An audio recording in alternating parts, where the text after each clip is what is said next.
Hi friends, welcome to flower queen ஃப்ளாக்ஸுங்க. இன்றைக்கி மணத்தக்காளி கீரை கூட்டும் பாசிப்பருப்பு போட்டு கூட்டு பண்ணிக்கலாம். மணத்தக்காளி கீரை பொரியல் எப்படி பண்ணலான்னு பார்த்துடலாங்க. இது இது கரிஞ்சிக்குட்டி கீரைன்னு சொல்லுவாங்க. இந்த கீரையை நல்லா கழுவி எடுத்து கட் பண்ணிடலாங்க. வெங்காயம் ஒன்று தொளிச்சு வச்சுக்கலாங்க. 2 பெரிய வெங்காயம் போடுங்க.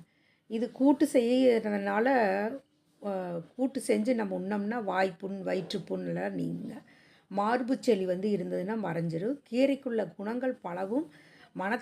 மணத்தக்காளி கீரை ஒவ்வொரு பாகமும் மருத்துவ பயன் கொண்டதுங்க. ஆம், இலை, தண்டு, காய், கனி, வேர் அனைத்துமே உபயோகப்படக்கூடியது.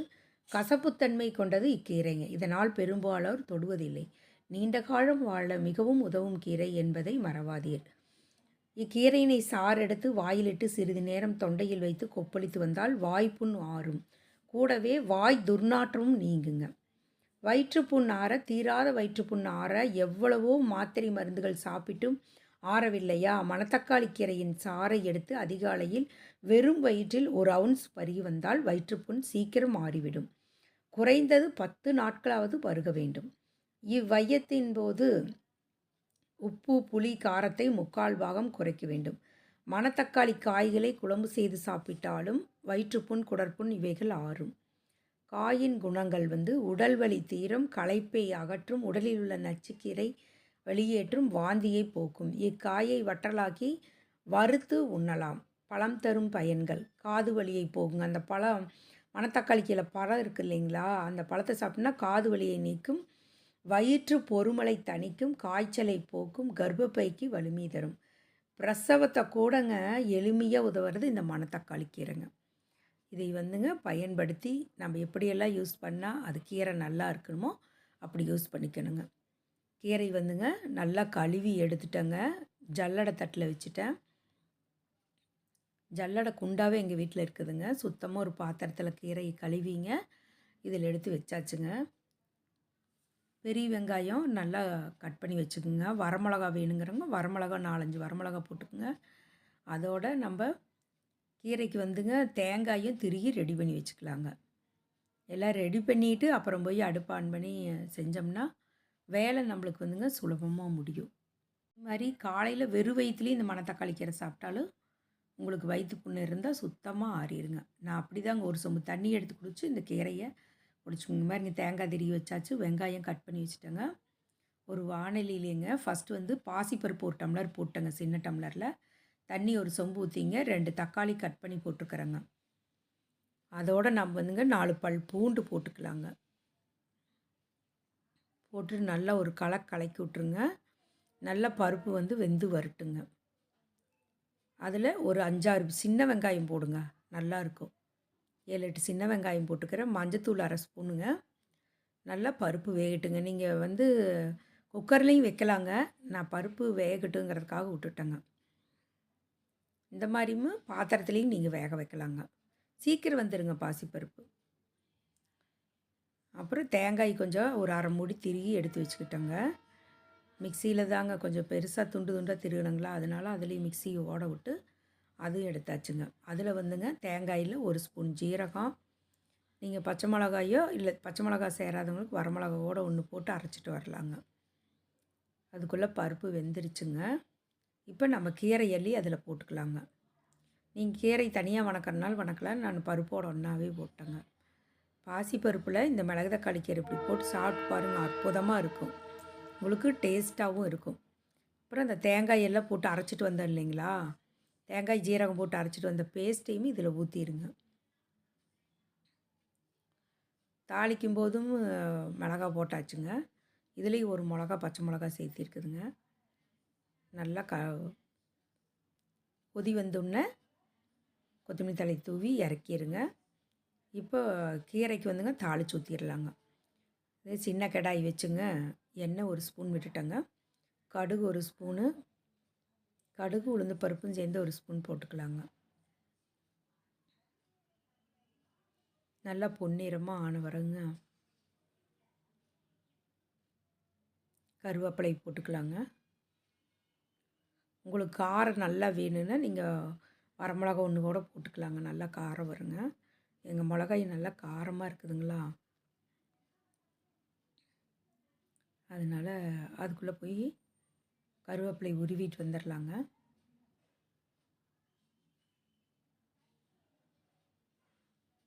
நல்லா கடலப்பருப்பு வந்துங்க நல்லா பொன்னிறமாக ஆகணுங்க. கடலப்பருப்பு உளுந்து பருப்புங்க. அதுக்கப்புறம் இந்த கருவேப்பிலையும் வரமிளகா ஒரு 4 வரமிளகா போட்டுக்கிறேங்க.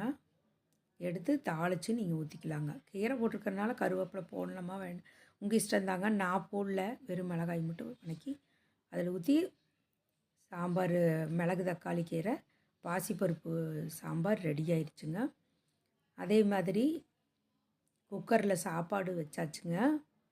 1 டம்ளர் சாப்பாடு வச்சாச்சுங்க. சாப்பாடு 2 விசில் விட்டு சாப்பாடு ரெடி ஆயிடுச்சுங்க. பாசிப்பருப்பு மிளகு தக்காளி கீரை சாம்பாரும் அது ரெடி ஆயிடுச்சுங்க.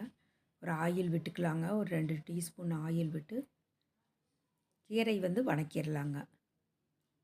கடுகு 1 ஸ்பூன், கடலப்பருப்பு 1 ஸ்பூனு, உளுந்தப்பருப்பு 1 ஸ்பூன் போட்டுக்கலாங்க.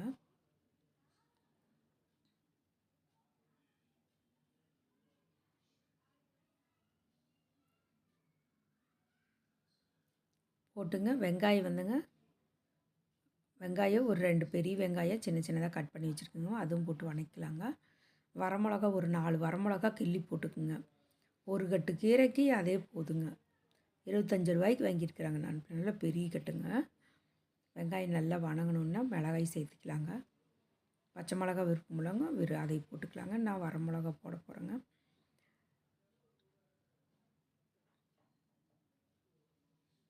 ஒரு 4 வரமிளகா போதுங்க. அதே நல்லா காரமாக இருக்குங்க. நல்லா வணக்கி விட்ருங்க. நல்லா வணக்கி விட்டு கீரை அதில் போட்டுங்க. அதையும் நல்லா ஒரு பெரட்டி விட்டுறலாங்க.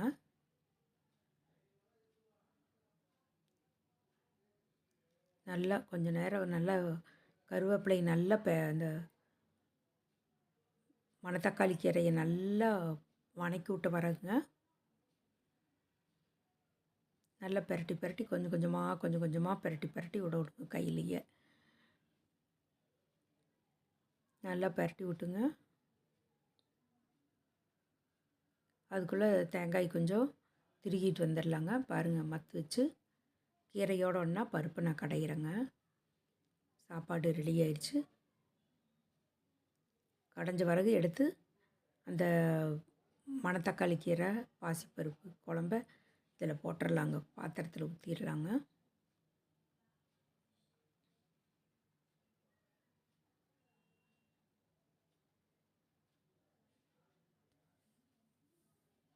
போட்டுட்டு தேங்காய் இதுக்கு போய் திருகிட்டு வந்துடலாங்க. நல்லா பெரட்டி விடணுங்க. வெங்காயத்தோட ஒன்றா நல்லா பெரட்டி விட்டோம்னா கீரை நல்லா வணங்கிடுங்க. தண்ணியெல்லாம் இதுக்கு அது அவ்வளோவா ஊற்ற வேண்டியது இல்லைங்க. சால்ட்டு போட்டுக்குங்க. கல் உப்பு போடக்கூடாது. கீரைக்கு சால்ட்டு போட்டுக்குங்க. போட்டு நல்லா வணக்கி விட்ருங்க. இது பொரியல் பண்ணுறேங்க. அந்த கீரையிலையே பாதி எடுத்து பாசிப்பருப்பு குழம்பு வச்சாச்சுங்க. அடுத்தது இது பொரியலுங்க. தேங்காய் செல்லு கொஞ்சம் தூவி விட்டோம்னா தேங்காய் செல்லு கொஞ்சம் போட்டுக்கலாங்க. நல்லா வணக்கி விட்டுக்கலாம். கீரையும் ஓரளவுக்கு வெந்துடுச்சுங்க. இந்த மாதிரி ஸ்டேஜில் நம்ம தேங்காய் பூ போட்டு ஒரு சுற்று நல்லா சுற்றி விட்டு இறக்கலாங்க. இந்த எல்லாமே ரெடி ஆயிடுச்சுங்க. இந்த வீடியோ பிடிச்சிருந்தா லைக் பண்ணுங்கள், ஷேர் பண்ணுங்கள். மறக்காமல் ஃப்ரெண்ட்ஸ்க்கெல்லாம் ஷேர் பண்ணிடுங்க. பெல் பட்டனை கிளிக் பண்ணிங்க. சப்ஸ்கிரைப் பண்ணாதவங்க சப்ஸ்கிரைப் பண்ணிடுங்க. தேங்க்யூ ஃபார் வாட்சிங். வாழ்க வளமுடன். பாருங்கள், எல்லாம் ரெடி பண்ணி சாப்பாடு, கீரை பொரியல், மணத்தக்காளி கீரை, பாசிப்பருப்பு